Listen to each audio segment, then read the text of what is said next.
மயிலும் துணை. வெற்றிவேல் முருகனுக்கு அரோகரா. ஆறிரு தடந்தோல் வாழ்க, ஆறுமுகம் வாழ்க, வெற்பை கூறுசை தனிவேல் வாழ்க, உக்குடம் வாழ்க, செவ்வேல் ஏறிய மஞ்சை வாழ்க, யானை தன் அணங்கு வாழ்க, மாறிலா வள்ளி வாழ்க, வாழ்க சீர் அடியார் எல்லாம்.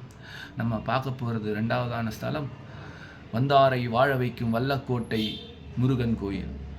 அது எங்கே இருக்குன்னா ஸ்ரீபெரும்புத்தூர் ரோட்டில் உரகடம் போகிற வழியில் அமைஞ்சிருக்கு.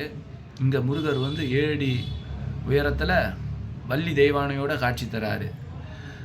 இங்கே பகீரதன்ற மன்னன் இந்த பகுதியில் ஆட்சி செஞ்சிட்டு இருந்தான்.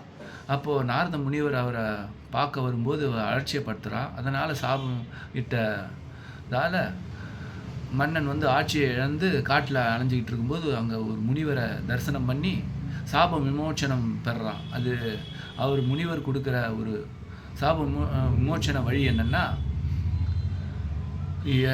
தொடர்ந்து 7 வாரம் 7 வெள்ளிக்கிழமை விரதம் இருந்து முருகனை வழிபட்டா நீ இழந்த ஆட்சியை மீண்டும் பெறுவ அப்படின்னு முருகர் சாப விமோச்சன வழியை சொல்கிறாரு. அதை கேட்டு அவன் தொடர்ந்து 7 வெள்ளிக்கிழமை விரதம் இருந்து முருகனை வணங்குறான். அவன் திரும்பவும் ஆட்சிக்கு அதுக்கப்புறம் கட்டின கோயில் தான் வல்லக்கோட்டை முருகன் கோயில். 1200 வருஷம் பழமையான முருகன் கோயில். இதில் நமக்கு இது திருப்புகழ் பாடல் பெற்ற ஸ்தலம். 7 திருப்புகழ் பாடல் பெற்ற ஸ்தலம்.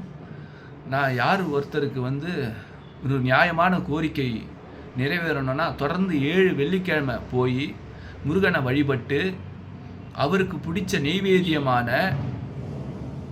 தேனும் தினைமாவும் அங்கே வர பக்தர்களுக்கு விநியோகம் பண்ணுறாங்களோ அவங்களுக்கு நியாயமான கோரிக்கை கண்டிப்பாக நிறைவேறும். வெற்றிவேல் முருகனுக்கு அரோகரா. வேலும் மயிலும் துணை. முருகா.